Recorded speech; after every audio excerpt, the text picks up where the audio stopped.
know, that's what I do. So when Still, you left, did you have to reimburse? Was it Child Care Network? Is that the name of the company? You're saying that Mr. Mullen, was he no, disappointed, or were there any strings attached to them nah, it buying the wasn't. software, and how did that work?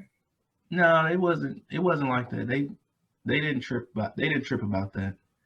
Um, because it was the job that I was in.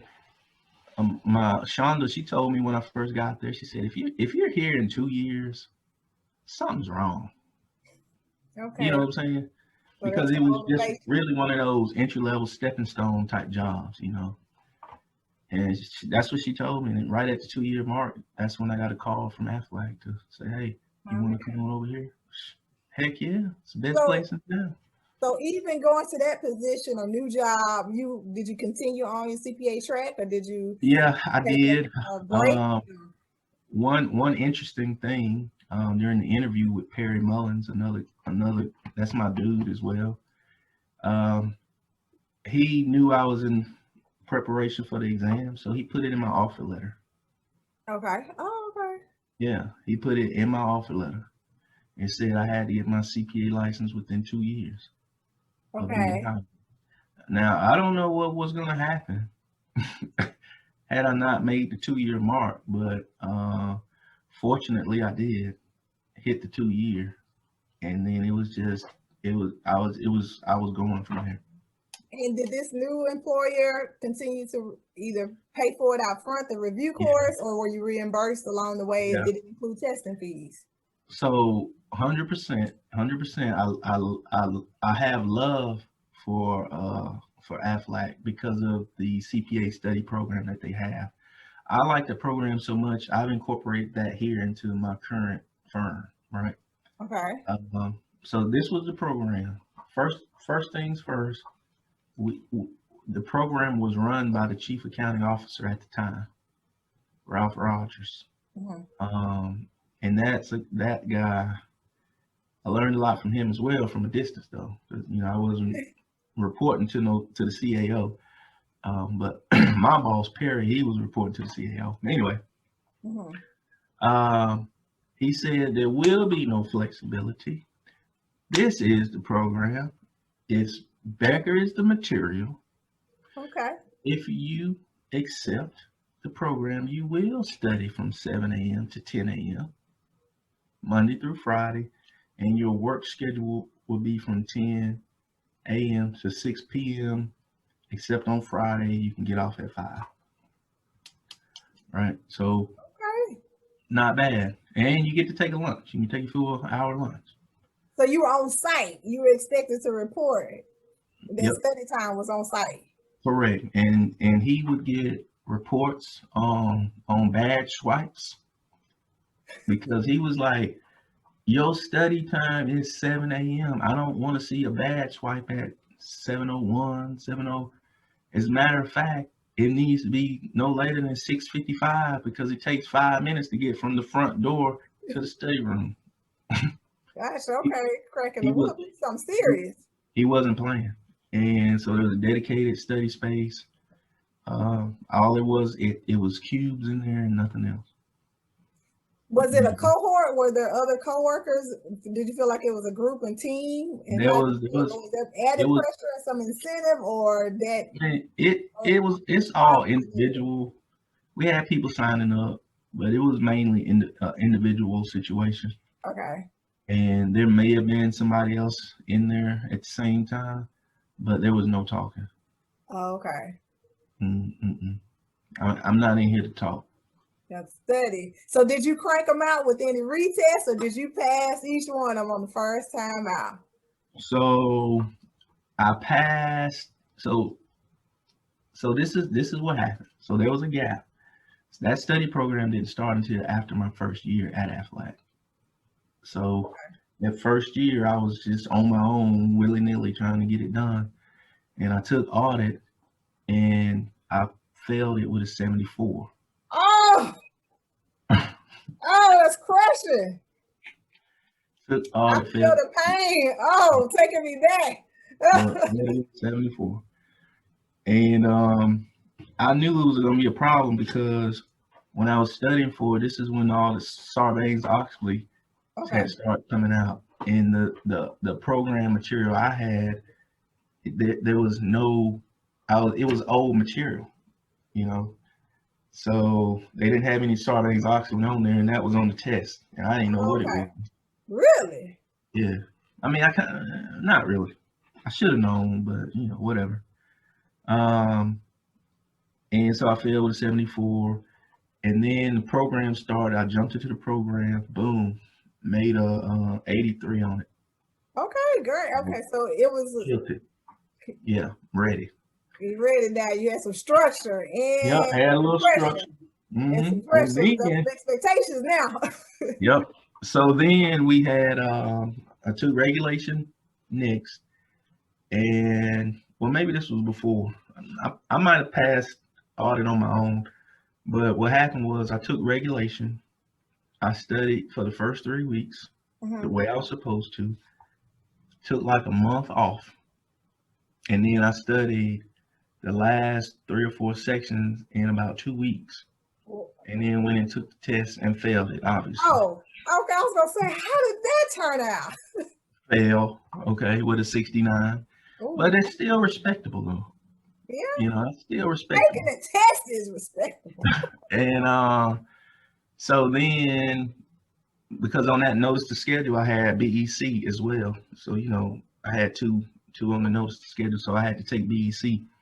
So I kept pushing it back and back because I wasn't preparing for it. And then what ended up happening with BEC, I called one day to say, hey, I need to reschedule this thing. And they said, you can't. I said, why not? Because the test is today at 12 o'clock. I said, oh, okay. Well, I guess I'll go down here and take the test then. And then just bomb it. You thinking, oh, I might as well show up for what I got to Yeah, lose. and obviously I failed that one with a 59, having only studied like the first section. And I said, all right, I got a 59 and then only studied the first section. Okay, I'm straight. We close for one Yep. section, huh? We close. So then I guess it was at that point, that's when the study program really kicked off. And, I came through and I passed reg, hit that. Then I came through and I passed BC, hit that. So now I got 3 in the basket. But the clock was ticking on audit because, if you didn't pass financial within like the next 1 to 2 windows, I was going to lose that credit. Okay, your 18-month window has 18 started. month window. Mm-hmm. So I buckled down and I ended up passing financial on the first try with a 76. All right, okay. Sure did. That's a pass, a P for pass. Nobody asked what the score is. You just pass. Yes, ma'am. I sure did. And I was relieved, but nothing really changed. I think folks say, "Oh, good, you passed." Yep. All right, now go run them reports and send me that email because I got to get to this meeting. That's basically what happened. And then I got a little bonus. I got a little bonus. You did. Once you had passed all 4 parts and were officially licensed, and everything, got a little change in the pocket. And then I ended up, there was a job that came open in another department, like the financial reporting department. Ended up applying for that job, and I got it. So that was a promotion. Then I got promoted again, and then got promoted again. So like between 18 months, 24 months, 26 months, something like that, I was getting promoted. So I was moving up. And do you think it was directly linked to you having passed the CPA exam? I think that had a lot to do with it. I also think that, I'm one of those people who I understand numbers, but also understand people as well. Okay. And I think that's what makes a really good accountant. It's just somebody who can blend the people with the numbers. Right. So You've got to have like that soft skills and personable. How important is that to one having the credentials, but yet having a personality? Yes, I mean. Well, before you answer, I would say typically we accountants are introverted, don't lack personalities. Some may say So, but how important is it to come step from behind the scenes? Because typically we're behind the scenes. Yeah. I think it's very important. You know, I mean, you're working with teams. You know, you're working with decision makers. You're working with owners. You're working with people with power. You know, and you know something that, you know, you understand the international language of business. You know, with these financial statements and accounting, is that international language of business. So, you know, I just think it's really important to know how to talk to people. You gotta have that part, that Mhm. aspect. Be Mhm. well rounded. So while you were being promoted during that time, because I know now you stepped outside of that, but during when you were in what would be considered corporate or industry, did Mhm. you feel that your salary was in line with industry standards by being a CPA and a black CPA, male CPA, with your contemporaries? Uh, Do you think so? I guess so. I guess so. I don't really know. I know it was good for me, Or but since you were in accounting, I'll just ask you, so you could see the numbers, salaries across the board with other accountants. Did you see that you were above or below somebody who didn't even have an accounting degree? How about that? Because we see well, that. you know, I'll say this. Even though I did have access to the salary information, we operated with a high level of integrity. Mhm. So I would never even look at it. Okay. I would never even look because some things you just don't want to know. Yeah, okay. Because sometimes it might make you mad or it might light a fire up under you. But We now we I got think there should be more transparency, especially with this new initiative of was inclusive, diversity, equity, and this fairness. How you don't have a true conversation about it if you don't pull the covers back? well, okay now you getting into But we gonna touch on that towards the but end. I don't really see it the same way. Like I know Oh, okay, you have a difference of opinion. I think I do. Oh well, wait a minute. Let's dive into it then before I get on track, or we run out of time. Maybe we'll do that on part two. Yeah, Okay, well, 'cause, I mean it's not a total difference of opinion, but you know you gotta pay the people who are producing. okay, well, we can follow up on that then since you're because you've seen it from all angles now. Yeah, So it'd be yeah. I good to mean, get your perspective. if you're a high producer, why should you get paid the same as somebody who's a low producer? Okay. Well, we'll talk about that, debate it. Looking forward to it. Um, Okay. So we were talking about being CPA. So this was after you had gotten your MBA? Yep. Gotcha. That's right. Okay. So then you Yep. finished up, got your CPA while working after the structure. Did you have any life events, curveballs that hit you that could have Oh thrown you yeah. off track or did throw you off track? How long? Yeah. I know For you talked sure. about the 18-month window starting, but was there any Yeah. stopping I'll tell you. spots before that Yeah. first exam? Yeah. So, and this is why I don't like when people are asking me to mentor them on their CPA stuff, and then they start whining and complaining about, oh, life is just getting in the way. I just can't do it. You know what? I get it, and I'm gonna tell you why I get it. Okay. Because if you go back to what I told you about BEC, and when I called them to say, hey, I gotta reschedule this test, and they say you can't because the test is today, right? So you don't know where I was sitting at that time. I was sitting in the hospital with my wife who had recently delivered a stillborn baby, Oh no. and we was like 34 weeks, 5 days. Wow. That close to full term. Yes, yes. Hmm. That's just I'm so sorry. that's a very that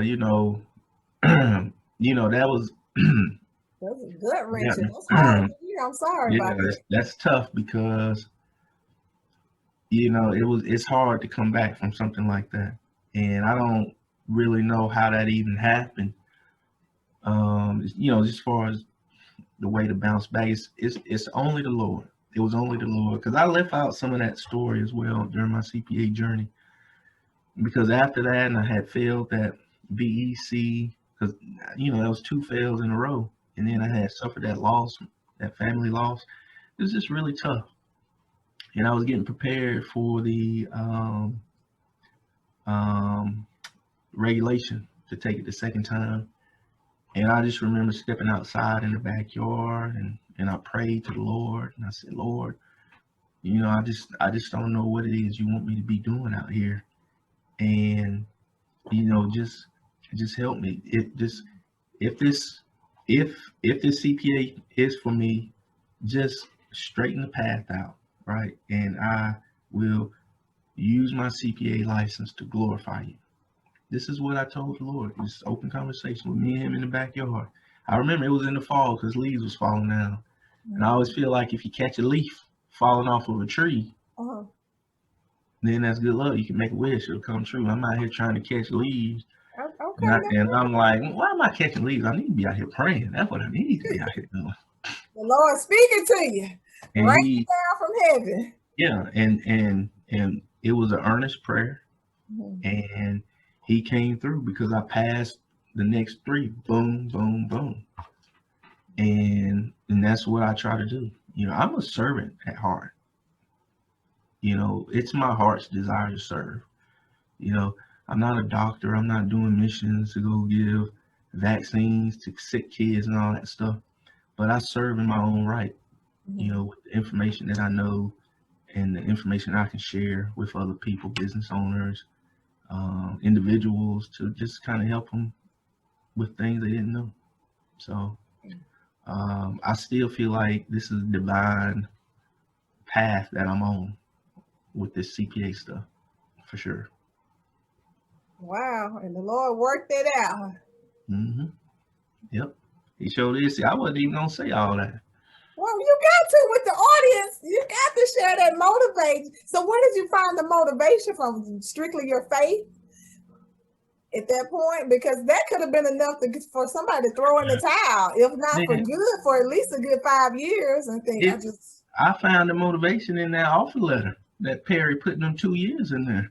okay. That was Bruh, you need to pass this exam in 2 years. And I didn't know what was gonna happen at the end of the 2 years. right, but nobody knows what life is going to throw at you either. So you would have had a justifiable excuse or reason not to come through in those 2 years. And I'm sure that the person you said, what's the name? Perry, who offered you or presented the offer letter, would have understood. I mean, to answer your question, yeah, I'm sure he would have. It's a very understanding group. However, right, I come from a place where you don't make excuses. Okay. Right? You don't put yourself in a position to let other people decide whether or not they're going to show you grace and mercy or not. It's not. I don't want to give that power away to them, right? Right. And if it's something that I can do, then that's what I need to do.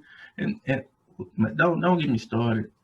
All right, part three. But it's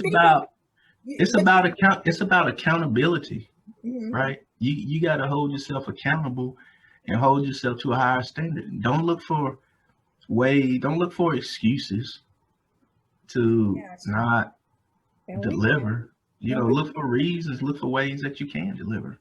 Right. And we can touch on this in part three, but I wanted you to say that because you're speaking to a running theme through every CPA that I've interviewed is discipline. You got to be disciplined no matter what happens. Life is unpredictable. And but you said you got to hold yourself accountable. I got a good friend of mine. She's a CPA, Black woman, and now she took the long road. I think it took her maybe about 5, 6, maybe 10 years. I don't know. I gave up on her twice while she was on that study program, but she finally got it. Amen. Congratulations to her. I don't even know her, but that's finally got it. Maya, she knows she is. I call her May. But she knows who she is. She's part of the less than 1% club. She's part of the less than, and she lost her mom. Oh man. During the journey, and I think that really messed her up. Like, losing a mom, man, that's hard enough, Mhm. but so she lost a couple years, you know, in the study She regrouped situation. and she She had to regrouped. regroup, yeah. But once she got remotivated, she ended up knocking it out. Okay. So, Pete, so you talking about this year long, 2 year, 3 year long process? Man, life is gonna happen. Mhm. It's You got to gonna push happen. through. You got to push through. Or you got to have the mindset.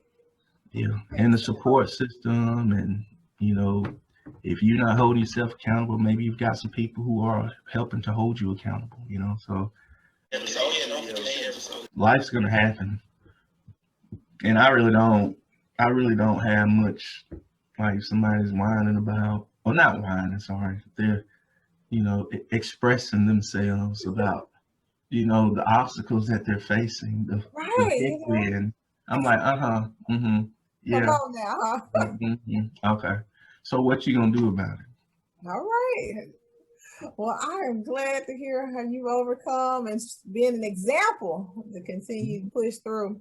So now where you are in your professional life, because I know we're about to wrap up in that. Yeah, So explain as much as you can or like to share about the firm that you're in. And if you don't mind, what's the name of the firm? The yeah, type of sure. work that you do? Name of the firm is Taylor CPA and Associates. We are a black-owned CPA firm, and And it is recognized as, you said, recognized as one of the top 500 firms in the nation, all uh, right. out of all firms, right? And we're also the second largest, or the largest, depending on how you count it, largest CPA, black-owned CPA firm in Georgia. Wow. Oh, I got to clap for that too. Yeah. That's great. Yeah. Prestigious. So yeah. So I mean, we're doing things. We're moving.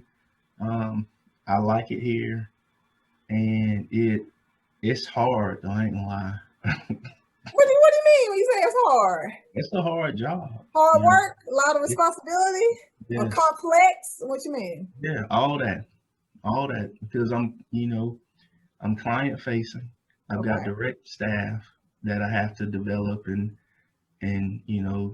monitor and train. I'm responsible for all of the accounting work that comes out of here. I'm also heavy on the administration side of the firm, making sure administration operations are moving along.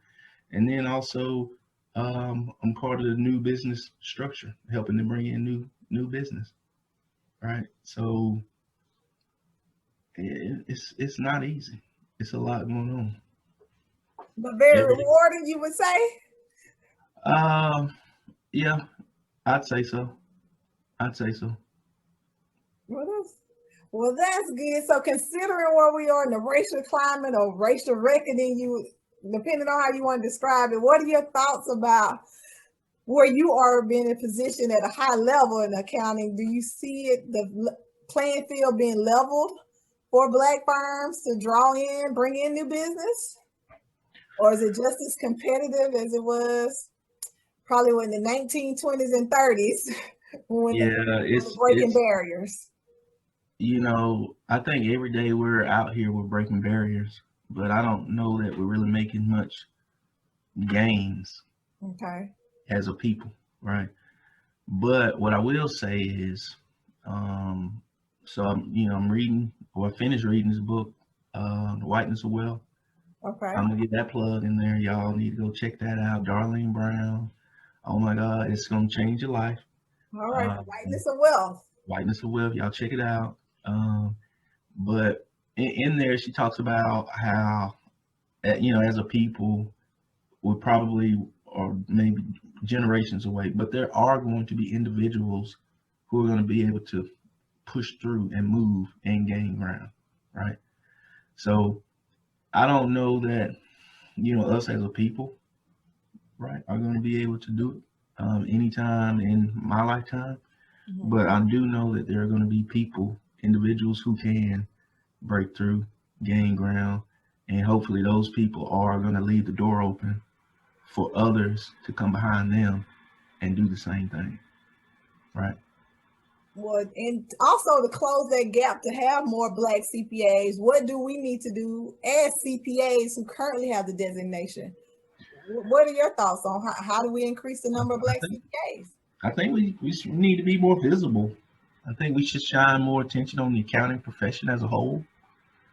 And then also in these programs, we need to be, um, really advertising or putting on display the importance of a CPA license and what all it can do for you. Right? It's a magnifier. You can just do so much with it, and so we need to maybe start out at the high school levels. Okay. Right? Let's get involved at some of these technical colleges, um, to pull in some of those technical people with the technical skills, because accounting is a technical. I mean, some people would say it can be a part of a STEM program. I don't know. I'd like to see that happen. Okay. Um, and then also, we just need to be more visible. There are no TV shows. You got cop shows, doctor shows, lawyer shows. There are no accounting shows out here. Right.